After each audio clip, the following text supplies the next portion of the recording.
What's up, guys, and welcome back to the channel. Today we have Grubbworm back at the shop with us, and we're going to be swapping out the header flanges on this car. Now, those of you that have followed social media, you've seen that they have machined a special flange for this head configuration. They've actually drilled and tapped the heads to add extra bolts, because what's happening, we put the best flanges that money could buy for the small block Chevy, the adapter flanges that spread the middle ports apart, where we could get 2-inch primaries on these last set of headers that we did. But even with all that, it just wasn't enough to keep the flange flat as hard as he's pushing this car. He would constantly have to sand the flanges back down. It was making the bolts back out, making things misalign on the hot side, and it all boils down to these header flanges are moving around under the heat. So what they have done is they have machined a 5/8 inch thick custom flange, one-off for this car, that actually adds another bolt here, and they have drilled and tapped the head for all these bolts.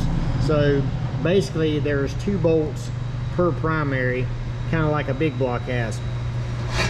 You see this around these Siamese ports here, they have 4 bolts. So if this don't stay flat, I really don't know what will. But they really knocked this out. You can see it's machined out here, and even though it's really thin right here between, which they have to be, flip it over and it's got a nice sealing surface right here. So what we're going to do is cut the flanges off of these headers, and we're going to put all the primaries back in these holes and weld them back up, make sure everything fits back to the hot side like it's supposed to. And that's pretty much all we're going to do while the car's here. One thing that we did, you seen when the video first started, Cody added another bung on another set of valve covers. Most of you know he's got another motor for this car that he swaps in and out from time to time, depending on what race they're going to.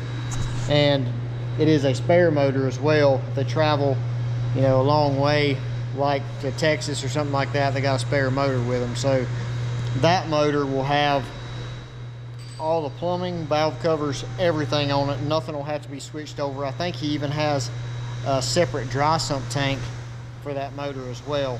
So it'll be just a drop-in deal, quick swap out if they got to do it in between rounds or something like that. So that's why we upfitted the other valve covers with a bung and stuff. So let's see how easy we can get these things cut off and how well they stay in line once they leave the flange.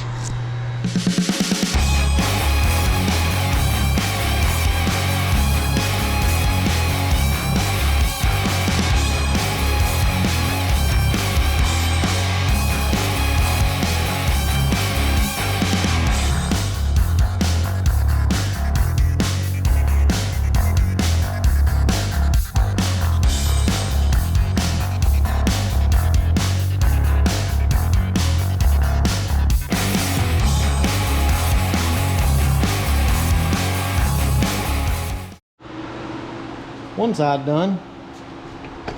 It actually wasn't that bad. I was really expecting it to be a little bit harder to get through it right at the weld, but must have a pretty good blade on this thing, or at least for now, till we cut the next one.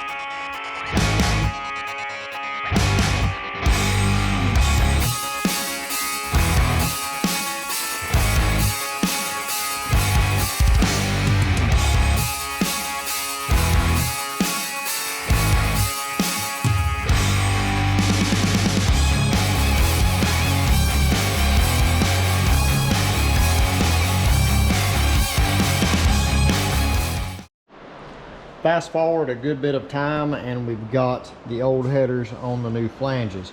Now this is the driver's side. We've already got it fit up to the hot side as close as we possibly can. Now we did take some material out of the header primaries to get it on the new flange, so we're going to lose a little bit. We're like maybe that far away from the V-band flange, but when you push it up against it, it locks in with the locator really good. Pay attention to them guys. They're walking around wanting to know when I'm going to take them to lunch. Ain't that right? Anyway, this header side, this is the passenger side. It fits pretty good. Now this other one I had to bevel the holes a little bit to get the primaries to sit down in, but this one I did not, and it fit pretty good just because the direction of the pipes coming out is a little bit better on this one. What you run into is some of these primaries are cut up into the bend like these two, so they're not round. So Matt machined these holes obviously a little bit bigger than 2 inch so they can slip in like this one does, but when you're in a bend like this, there's no way you can really shrink the pipe down to get it to go down in there as good as something like this. So we've got a little gap there that we're going to go inside and hammer that out before we weld it and close that up. But I'm going to burn these in really good. They're going to, you know, get really good and penetrated, melt in on the inside. So we shouldn't have to come on the inside and weld, just because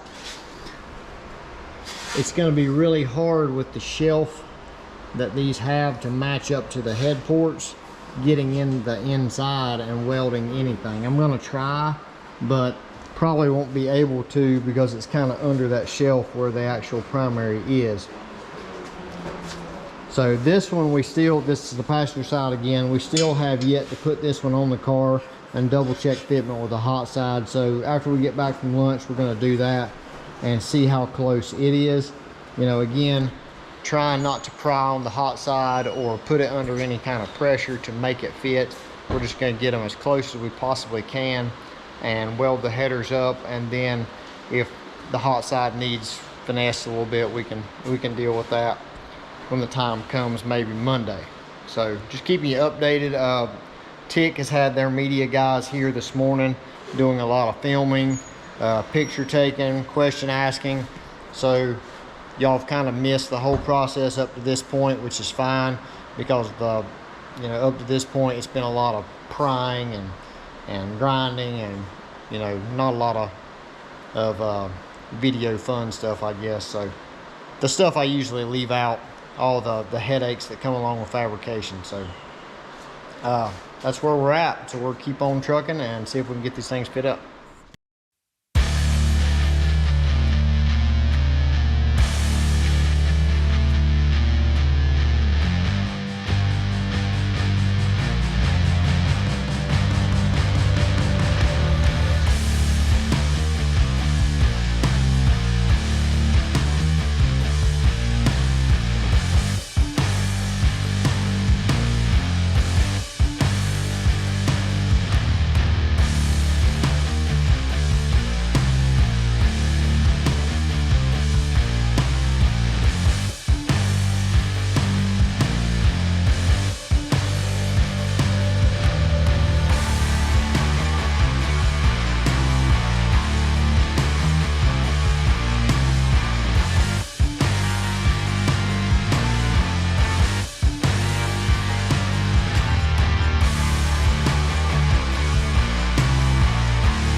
So I got both headers welded up, and you can see it's in front of the fan, or on the fan rather, cooling off before we take the C-clamps off, just to kind of help the flange stay straight.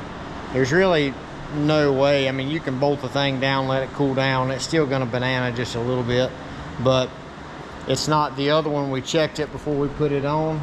It's already bolted up, got 3 bolts in the flange, enough to hold it in place for us to fit the hot side up to it. But it ended up being pretty straight, you know, even considering all the welding and stuff we did on it. So I'm gonna put the other one when it cools off on, and you can see the hot side is gonna need to be tweaked just a little bit to get on there. In a perfect world, you know, you could just swap headers and stuff like that, but with the flange, but anytime you cut something off and put it back on, nothing's ever gonna fit exactly the way it did. And this, it had moved around anyway, where the other flanges were warping up, so it didn't fit ideal anymore anyway. So I'm just gonna remedy all that so Mr. Jonathan doesn't have any complaints. So with both of them fit up, or rather both headers put on, I already showed you right here just a second ago. This side is a little bit shifted that way. So this is a pretty easy fix. We'll pretty much just cut it right here where this weld is. Take just a little bit out of this bend. That will allow it to come up and pretty much be perfect. Just resting there lined up. This side, on the other hand, we're probably gonna have to take this section out because I don't want to add any more welds to the straight length. I don't have but just a little short piece of 3-inch here, and he's got to have this car back Monday. So Monday morning first thing, I'm going to cut it here, and I'm going to cut it here, and I'm going to make this side stretch up there and attach, and then I'm going to close this gap with the correct length piece, and then everything will be fresh fit and good as new.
So I finally got Grubbworm's hot side fit up like I wanted it to. The passenger side was a piece of cake. Just barely adjusted it, put another piece in there, and it was fine. Driver's side, on the other hand, I just needed to make up a little bit of distance, getting it closer to the flange, change the angle just a little bit, and it was just too much for me to cheat out of that bend like I said earlier in the video. So I ended up adding another small piece in there to try to get it closer, and that seemed to work. Unfortunately, I sent Jonathan a message. I told him his car was good to go to come pick it up. He said, I'll see you in the morning. I come over here, took all the clamps off just to check the fitment one more time, and when the stainless had cooled down, this side had pulled inboard or shrank inboard, and it did not fit in the locating groove in the V-band assembly anymore, which it wouldn't have been a problem if it had popped out this way or something like that, but because it went in that way, it's kind of a pain in the butt to try to hook the thing up whenever it's to the inside like that. So in my frustration, I just cut the thing back apart, put this straight section in there to fix the distance issue and get it fit back up good, and when I put it back on, it was good to go. So just a nightmare sometimes trying to get them fit exactly like you want, especially if you have a lot of weld joints. Things are going to pull. It doesn't matter how much you tack it or whatever. You're always going to be a little bit bigger when it's hot and a little bit smaller when it's cold. So just something to consider whenever you're fitting everything up.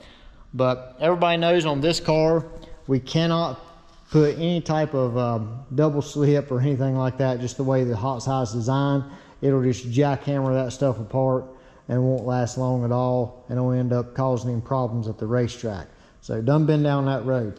But hopefully now that the headers are, you know, got bulldozer tracks for flanges, they shouldn't move around.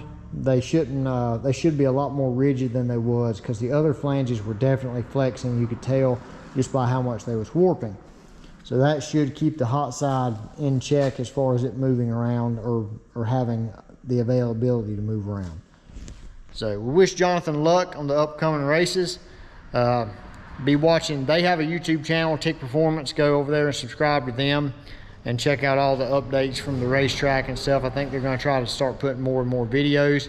Let me know what you think of this video as far as the video quality. I have switched to 4K on my setting on this camera. I actually lost my other camera.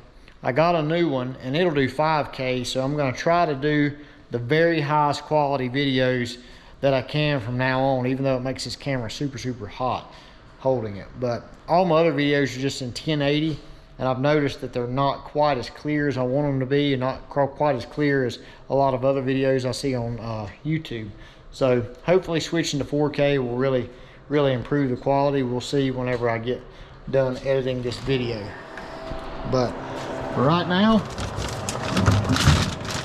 I'm gonna get one of the last Dr. Peppers in here, and I'm going to the house. So see you guys next time.